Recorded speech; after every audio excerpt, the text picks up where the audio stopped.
Sopi Letlal Sitlhou hiin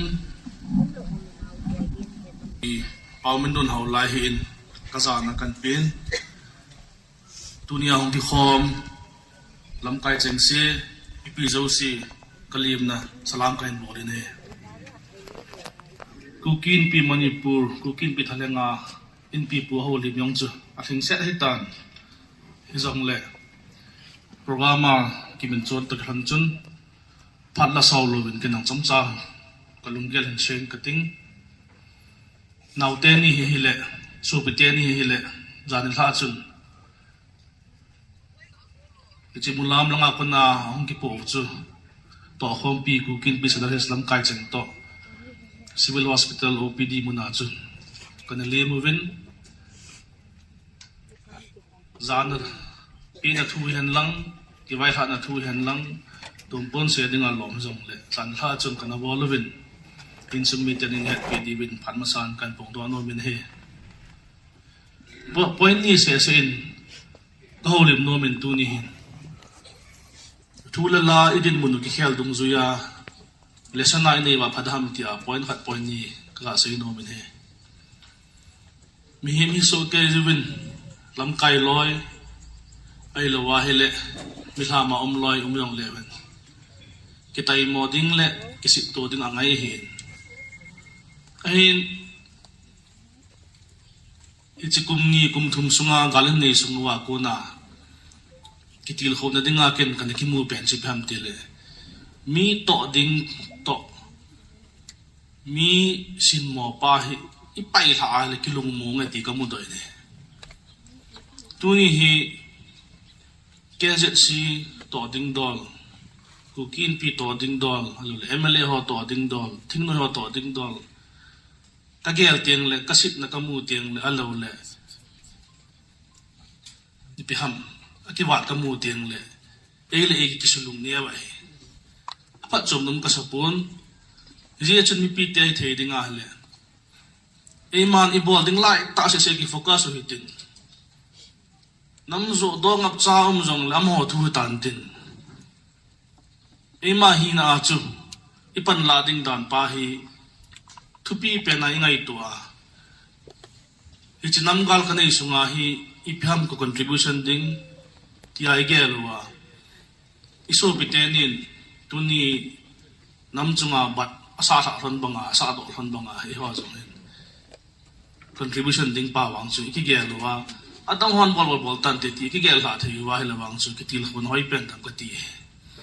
acha ti lo wa hi le ingat na lang itasit dum na imu di hin mi na di mong hin ye chun ni khan ni KCC ki khop ni na tham khat ka sejin kazi ka cha galu ma hin kazi ka cha hu ding chu koi hung di ka nga nga yam thalangai lakin ka kilam do ngai ai lo le galung so nin te ne la cha hin te ti le ani adi ken ka hol kimpi ngai chu iti chung ibol ding che ki ho sa yong leven in sung che ki hu do yong le chu ho sung hu do hi diu hang hu do hi diu gam hu do hi lo diu ka ti ni chung ai the ding a le adang dang ki loi khom no hi chi ei man padla na chung chu na ei ki thopi dingin bo ngai to tin ei man izo chana pan la zo wa chu samsa hon ato diu dol hung be entin al ko to defense al volunteer hon in ki thopi na diu dol umintin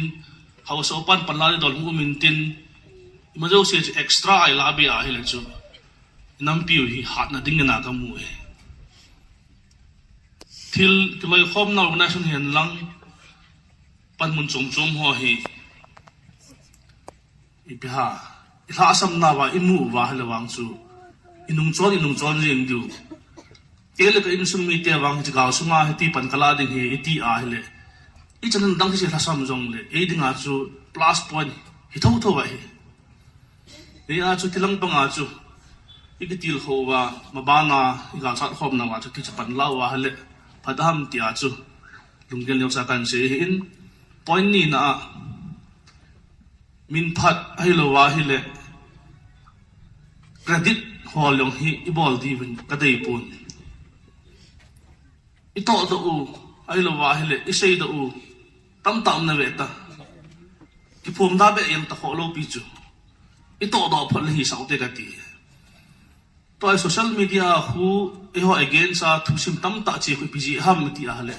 ko ham khat pa chu hilam khat ga hun ja chu mi pin hai khan te te video ila ule iboi naw tam zo so ji chun koi mong ka ti pon si so lamkai han lang volunteer han lang gol ham ho han lang koi zong le ka to hi min he kha khan te ti pa bang gen lovin ai thei dinga hi le thik be cha I bol din pa chu ki bol tin het kham hi ni khalmi pin no het tu na tham kan ti chitani point se bo chun sein ka ting dunia zong hi avela itil khona ila owa hichlai martyr cemetery hi alet masang adim masanga hi ibol diu che ki bol hitin ito diu che ki he no hitin igal sat na mai pan lo khom te ti chai na pana kan sein le kan sein tin sei hiel ai lo wala sei hoi mo ma le lung se ten pathe bin ti ngai dam te tam ta yum diu thi chu ke pa pi de ka ti pun nam pil han mol martyr cemetery hichil han mola hi mi po ki kulu na ki bui the lo we nama dinga a hin na le athisan I lo hela pan la hon izam ta hi mon an ya le hichil han mol nam pil han mol martyrs park alon martyrs cemetery hi thum the hi zin zukham sava lo lai ne athi he bon itsa teni gam na nama dinga athi a chlai han mol an de ron the zin amani zalin pathin ka thang vain chu teng lain sung mi te ho sung yong ke pa thu kai sa ji le kan ku te ho le se na ping ta pu thi ding hi zong la thi pha thi ding hi mi za de pang di gam tu ni khuwa hi itsa te ni hi lung se ta le ka pi pi thia houlimna jong bol thi ai nai ai wangin athi na hon thu hi ipije ham iti ale igam del nauzi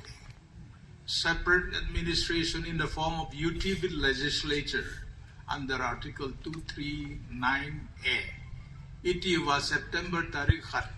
2023 niya Ministry of Home Affairs anakipelud maban son sa hino dinay ije chun in sung mi te digin zong zum kisa po hitin hase po hitin na say pango chun lung len tan in nam la igama dinga atisan pal ahil hon tazi nam historia nam tusima mang taloba kisundut itzate niu hizin avelin pati thambao dai mabana zong thidinga ki guding anuk ding ti ikitim ki nai kukin pi manipurin tarik som ni lakhani sun online Google Meet yong iti muntina ki umahi je chun ki chuttu khom ailo laki ta samela ki muwa to khoma lungel khom pa da hi thita lu je chun online mi da ki bolin pichi chu tham cha khat adang dang ho chu thu chum hin tin ki wai hom na khat atha be akisim a hi di put hi zong le lamkai hon mel si di wa pa ka sa chu I now he district khat jong hi kisul del na dinga chu gam lai tu ting le lampi inui sun ho jong hi dei banga ki mang thi loi ni thumam chalai he shut down UN sin call a bolin tun indefinite in foothill naga hona call ki tu ise hin ka se num chu kidel to kisul del to aha sa ji district nga blonga lamkai hon nangma gam sunga hi bol thea ke lom jo si hausa upa to ki zamana kusung mi to ki zaman lang mi to ki zamana power exercise no na bol diu inamu ki hu do na di po cha hi ale na zo cha do wa pan na la diu thani na zo se ling se in district in pi lamkai jo si aki pe ti dari som ni la khan di ave la ki sei ki re aba na cha sung thu chu dunia yong mo sei sei thi mai pu ipi ngayam ti ho chu angai cha le apedinga lom asedinga lom ho anake hu to wa igam le go hi ti ven bidiu ham lungmong hamonga ko ham pathenin certificate and bachelor hi chu chohogam heading chu chlai hi chu chohogam heading ti om po ne pathin gi nga pathin phatte bu ho chun gam le sit alu hi je chun pathin lung ho loi tin pathin hinga ta wi tin chu ting le in pi in adel palo na ding mun zo sia district in pi in ho block in pi ho hin pan na sa ta la banwa atha pe atha la ki do wa mi pin no ikitho pi wa se nom lo dam ta yong o min ho chu lung thi min ki het tu tho jing wi tin tu lai hi ba nga kol khat se pon asanga ja hi ta ji ma bani kal so na diu hi sang ta izot na lai diu hi jong la lung hada lu he la ki vai pu na tum khana chu zang ta na igi vai hom to ka wa hi boi na hi tu jing it's a boy na ho ako na chu ke la o na dia wa ki vai pu na tum separate administration chi chu inei the na dia wa che masa Sopi ngai chen hi ko na bon na ki golun ama ho kun UTA na demand pe wi me le ho nei tha wi dunia thi ho wang hi Sopi yong ki thi ta pun na ga ho tang kulon ei tha wi amani thisan hi kukinam ki thasim na hi henlang amania ko no lung do thisan hin kingai luna tha be kukinam mi te hin pi henlang chuteng le maban ikal sun na diwa hi lol hin na ni thi na di win ki vai pu da tum idimano separate administration gal do na jing naw kot hum tu jong hi hen pathenin kukinam mi te pui pentin tu teng la dunia la wal ha hen na lo yong la front line na a hen ko phal nga ma ho na tong ho zana sang tai pevin sam sao ho jong zana sang tai pevin ki oi mo ki tai mo ki thet ki hot ki sei se ho hi pan na be hi ye chun ho hi whatsapp mandan yong the mu hitin kita sot to hitin ki hu to hitin athasi khat jong su tho ki ro hitin pakai pathin na moi phat the bu jing tai ka ki pa e azonan joint secretary jang haulun hau kip to joint secretary information